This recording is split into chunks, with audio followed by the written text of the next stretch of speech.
This story explores racial profiling, misjudgment, and public redemption. At its core, it's a story about injustice and revelation, set in a modern-day suburban neighborhood where biases simmer just beneath the surface. The protagonist, a successful black man, becomes the target of suspicion in his own home by people who fail to see beyond skin color. When the police are called, what follows is a cascade of humiliation, emotional injury, and public scrutiny. But buried underneath the chaos is a deeper, life-altering truth, one that will change lives and perspectives forever. The core idea is injustice turned on its head. The story arcs from humiliation to vindication. It's about how assumptions can shatter reputations, relationships, and personal peace, but also how truth, when revealed, can be a weapon stronger than vengeance. This falls into a social drama genre with mystery elements, focusing on real-life racial biases and their devastating effects. It carries the emotional intensity of courtroom drama, the tension of a mystery, and the heartbreak of social betrayal. Rage, betrayal, and eventual triumph. The story is designed to stir moral anger, sympathy, and ultimately, a profound sense of justice and reflection. It will make the audience question their own perceptions and judgments, and by the end, leave them with a lingering emotional weight. The tone is serious, intense, and confrontational, with an undercurrent of hope and resilience. Dialogue will be sharp and emotionally charged. The narration will shift between tense suspense and raw vulnerability. Because stories like this aren't just fiction, they mirror the headlines we scroll past every day. And when you expose the full truth, you don't just free one man. You challenge an entire system. It started with the sound of shattering glass. Then came the pounding. Not from the door, but from his chest, tight, erratic, panicked. Malik Johnson had just stepped out of the shower when the red and blue lights flooded his living room window. He stood frozen, towel clutched around his waist, water still dripping from his hair onto the hardwood floor. Through the steam-hazed window, silhouettes moved, dark figures, flashlights, hands on holsters. Then came the voice. "Come out with your hands where we can see them." He blinked, confused. Was there a robbery nearby? A fugitive on the run? Now, the voice was louder this time. More urgent, more threatening. Malik stepped forward, opened the front door slightly. He didn't even get a word out. A blinding beam of light hit his face. Guns raised. Voices screamed. "Get on the ground." He dropped the towel, dropped to his knees. Arms wide. Naked. Vulnerable. Exposed in every possible way. The cold concrete of his front porch scraped his skin as knees and elbows dug into him. Metal cuffs bit into his wrists. "What's happening?" He choked out, breathless. But no one answered. A neighbor across the street had her phone out. Recording. Another neighbor, an older white man, stood behind the police with a smug expression, arms folded like he was proud of something. Another woman was whispering to an officer, pointing toward Malik's house with disgust. "I live here," Malik gasped. "This is my house." They didn't care. He was just another black man in a nice neighborhood. That was enough. An officer bent down, checked his ID. A pause. Then confusion. Then a subtle look passed between the officers. Within minutes, everything changed. The cuffs came off. "Sir, we're terribly sorry for the misunderstanding." Malik didn't respond. He stared down at his wrists, red and burning. One cop adjusted his belt nervously. Another looked away. The smug neighbor? He didn't move. Still proud. Still righteous. Still sure that he had done the right thing. And that's when it hit Malik. Not just the insult, not just the humiliation, but the realization that in his home, in his sanctuary, he was seen as a threat. He wasn't safe here. Not really. Not to them. But what none of them knew, what none of them could know, was that their actions had just triggered a truth much deeper than they were prepared for. Because the house Malik stood in wasn't just a house. And the man they had just cuffed wasn't just a homeowner. He was something else. And soon, everyone would know. Malik Johnson wasn't a man who sought attention. At 36, he preferred the quiet hum of jazz over the noise of social media. He read hardcovers instead of scrolling endlessly on a screen. And when he wasn't working, he spent his time gardening. Yes, gardening. On his modest back patio where hydrangeas lined the fence, and a small water feature bubbled like a soft heartbeat in an otherwise chaotic world. By profession, Malik was a software engineer, More specifically, a cybersecurity specialist with a reputation for decoding impossible systems and exposing invisible threats. He worked remotely for a Fortune 100 firm, earning more than enough to afford his three-bedroom home in the picturesque, tree-lined neighborhood of Glendale Park. It was a neighborhood where people waved politely, lawnmowers buzzed every Saturday morning, and Christmas lights came out the day after Thanksgiving. But beneath its manicured lawns and HOA newsletters, Malik had always sensed something colder, something tight in the air, a tension that wasn't written down in any homeowner rulebook, but existed in the glances that lingered too long, the mail that occasionally went missing, the welcome committee that never quite made it to his front porch. Malik knew the look. He'd grown up with it. Born in Baltimore, raised by a single mother who worked nights at a hospital and days at a grocery store, Malik was no stranger to being underestimated. The first time he was called a slur, he was 8. The first time he was followed in a store, 12. By the time he got his first tech internship, he was well-versed in code, both the kind that built apps and the kind that governed society. He had worked hard to erase the footprints of poverty from his life. Top of his class. Full scholarship to MIT. Offers from Google, Amazon, NASA. He chose instead to stay in a quieter lane, building a life that was secure, simple, and anonymous. But no matter how far he climbed, he could never code switch his way out of how some people saw him. He didn't wear flashy clothes. His car was a modest Tesla Model 3. He didn't throw loud parties. He waved to his neighbors, never had visitors over past 9 p.m., and kept his grass neatly trimmed. Still, some of them never looked him in the eye. Still, packages from Amazon mysteriously disappeared from his doorstep. Still, Mrs. Cartwright from across the street clutched her purse tighter when walking by. The incident with the police wasn't his first encounter with suspicion, but it was the most violating. It wasn't the sirens or even the handcuffs. It was the moment they called him sir after realizing who he was, as if the title erased the injury. It didn't. And something shifted in Malik that night. Because for the first time in years, he didn't just feel like an outsider. He felt like a target. But Malik wasn't just wounded. He was smart, cautious, precise, and he had secrets of his own. Secrets that even the police couldn't find. Because Malik had been working on something in his spare time. A private project. Something that could expose not just a single act of prejudice, but an entire network of systemic bias hidden behind digital walls. He had data, footage, algorithms. And now? Now he had motivation. They didn't know who they'd cuffed, but they were going to find out. It started with a knock on the door. Not a loud one. Not frantic. Just steady. Firm. 3 raps, like punctuation marks on a sentence Malik hadn't written. He glanced up from his laptop, where lines of code ran like rivers across the screen. It was 6:43 p.m. on a Tuesday. The sun had begun its descent, casting a golden-orange hue across his living room wall. He wasn't expecting anyone. Cautiously, Malik stood, brushing crumbs from his hoodie. As he approached the door, he instinctively checked the side window. Outside stood 2 uniformed police officers, one male, tall and pale, with a square jaw, the other female, slightly shorter, Latina, arms crossed tight like a barricade. His heart skipped. Malik wasn't paranoid. He knew his rights. But years of coded warnings from his mother ran through his mind like background noise. Don't give them a reason. Stay calm. Don't reach too fast. He opened the door slowly. "Evening, sir," said the male officer, eyes scanning Malik's face, then the room behind him. "We received a call about a possible break-in at this residence." Malik blinked. "This is my house." The female officer glanced down at a small notepad. "Your name?" "Malik Johnson." The male officer tilted his head slightly. "Can we see some ID?" Malik resisted the urge to ask why. His wallet was on the kitchen counter, 10 steps away. He motioned slowly. "I'm going to get it."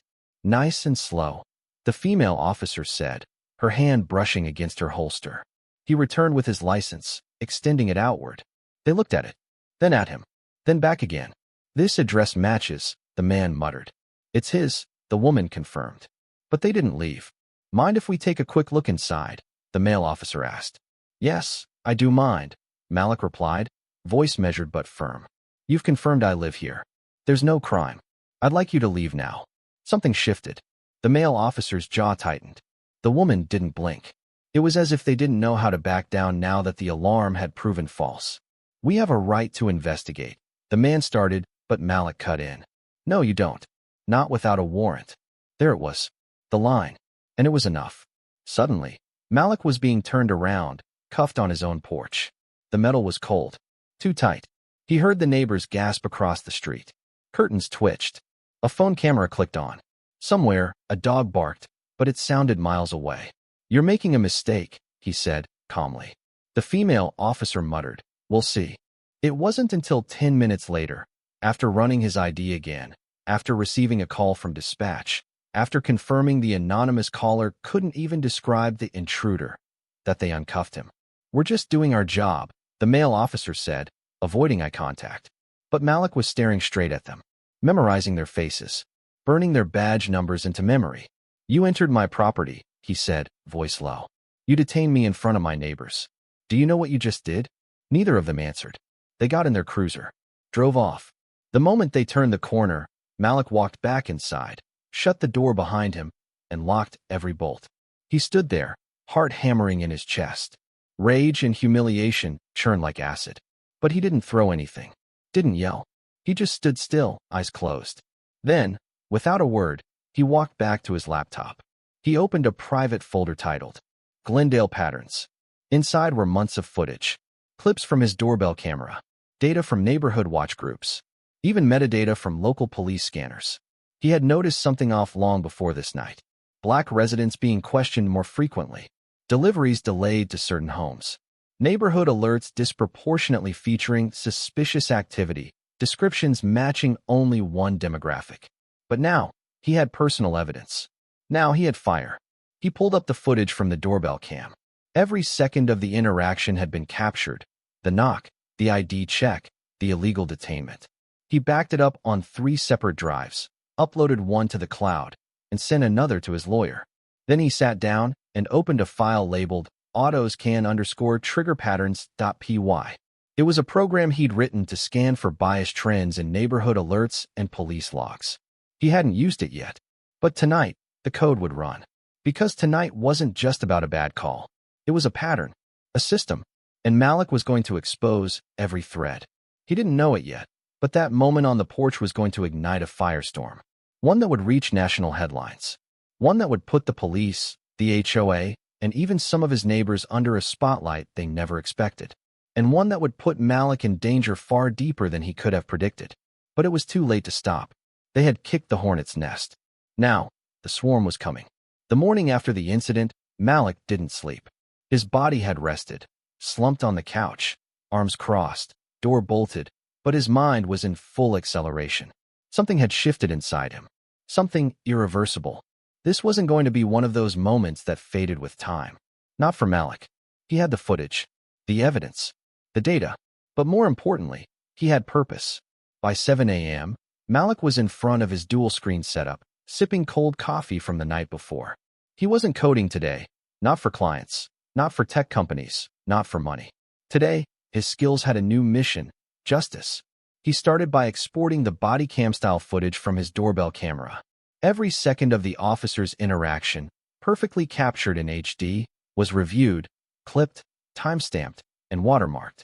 Then came the metadata. The police scanner log from the previous night. The 911 call transcript. A neighbor in the HOA had made the complaint. Malik narrowed down the time of the call, 6:29 p.m. He matched it against the association's internal email system, which he had low-key built a script to scrape over the past year. 2 addresses pinged in the same minute with keywords, suspicious, prowler, and the word that made Malik's gut tighten, urban. He didn't need to guess. It was Mrs. Reynolds again. The same woman who once asked if his landscaping crew was lost. The same woman who looked shocked every time he pulled up in his Tesla. Malik didn't confront her.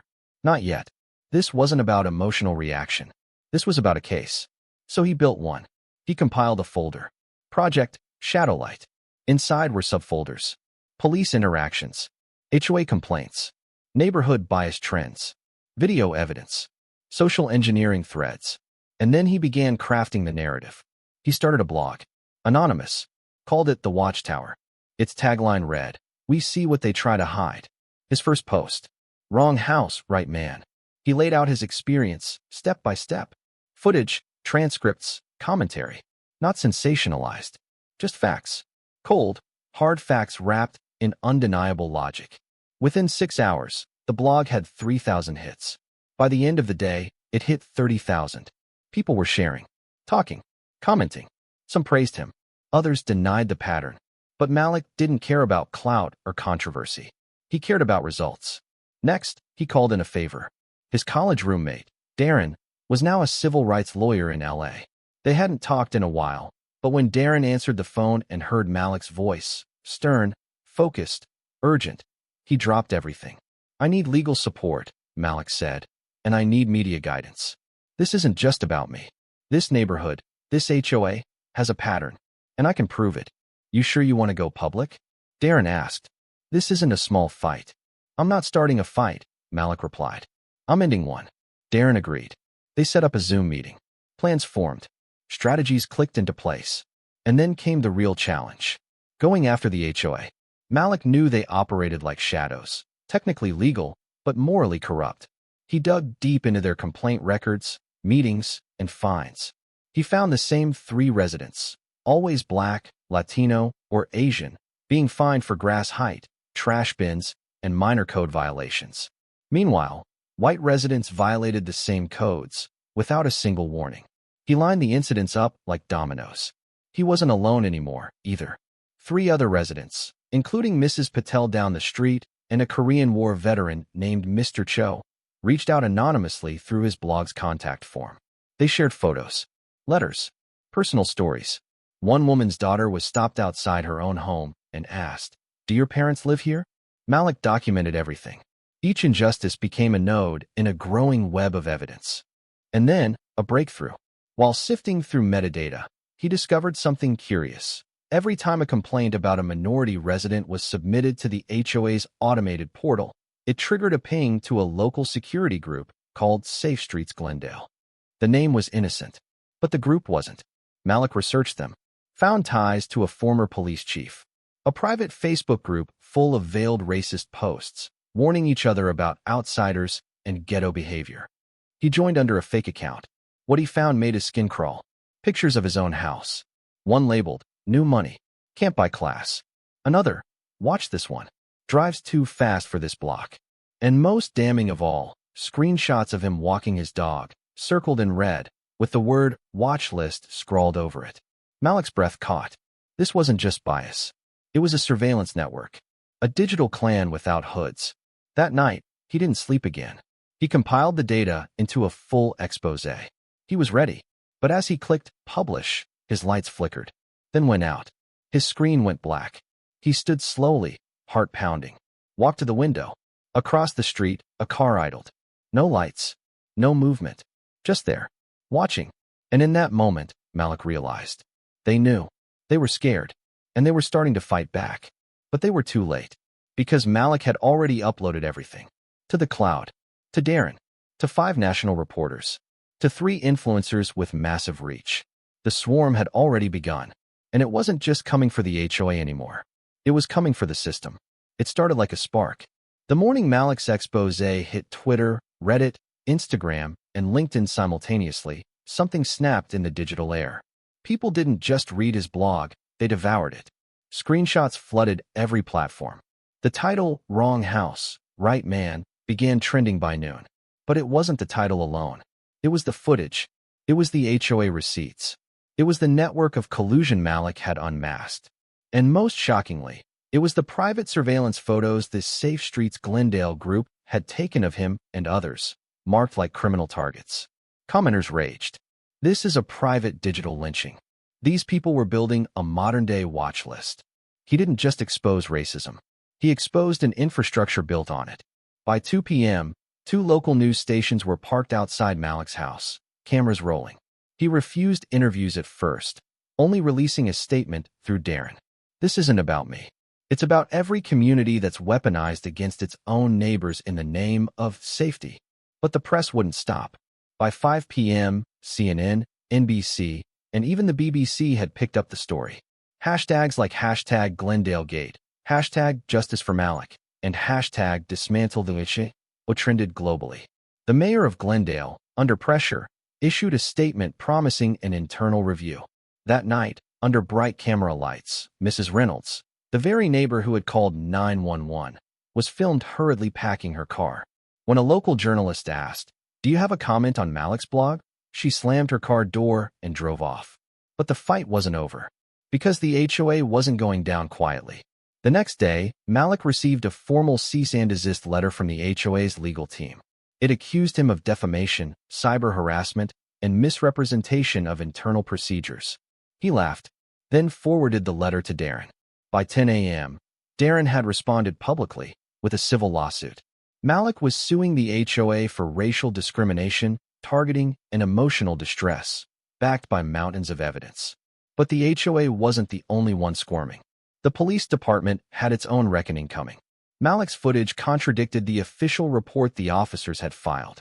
In the report, Officer Daniels claimed Malik was agitated and uncooperative and resisted identification. But the video showed Malik calm, courteous, compliant.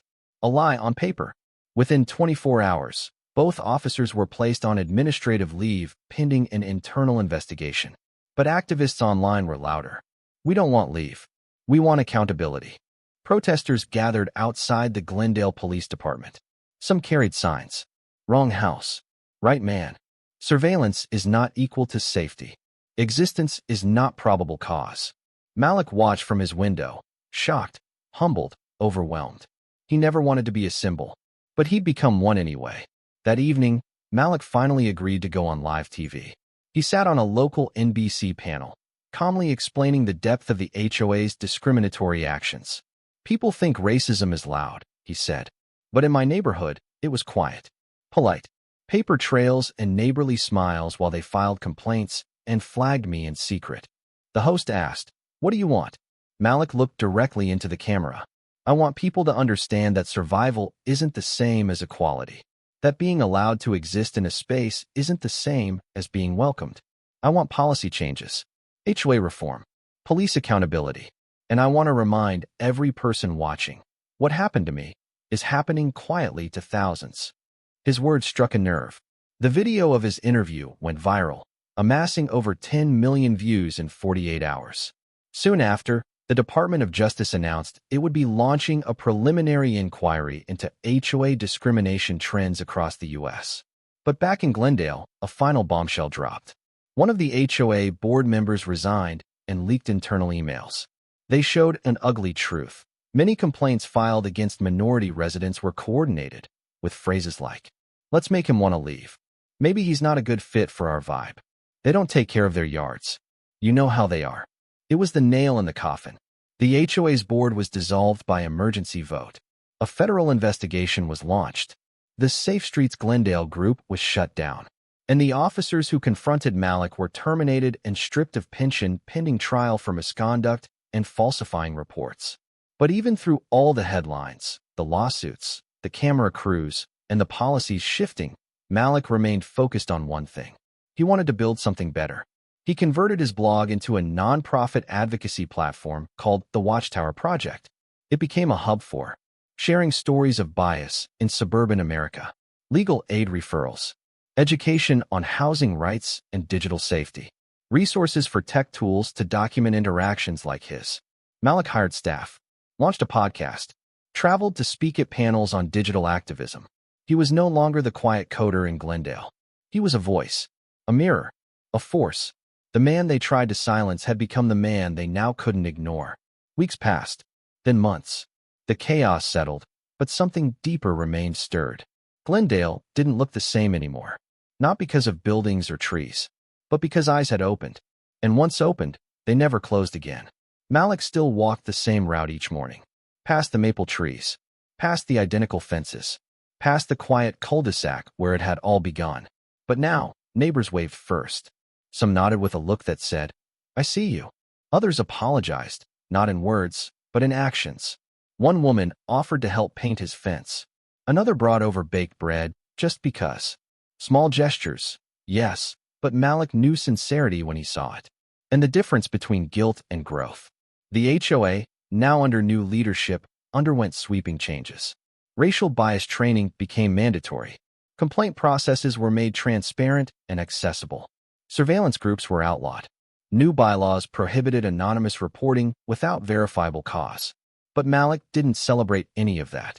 Because the truth was, it shouldn't have taken him to burn for the system to learn.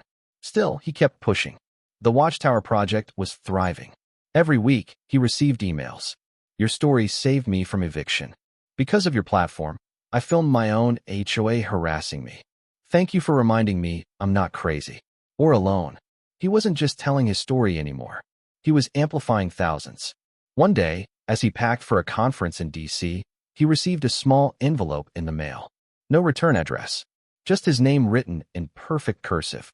Inside was a single note. I used to think you didn't belong. Now I understand you were always the mirror. Thank you. A neighbor. No signature. No clue who it was. But Malik didn't need to know. He smiled, folded the note, and placed it in his journal. A reminder that even small hearts can open, given time and truth. That night, he stood on a panel beside senators and scholars. They spoke of legislation, data, algorithms, and oversight. And when it was Malik's turn, he said simply, I was never trying to go viral. I was trying to go home. The audience fell silent. Then applause. Then standing ovation. Back in Glendale, his house, once marked, flagged, and doubted, stood as it always had. Quiet, sturdy, proud. Except now, it wasn't just a house. It was a beacon, a symbol of what happens when one person refuses to shrink, when one voice becomes a storm, when the truth, no matter how uncomfortable, is finally louder than the silence that tried to bury it. Malik didn't destroy his neighborhood. He rebuilt it, with truth, fire, and light. And in doing so, he reminded all of us, you don't have to leave to change everything.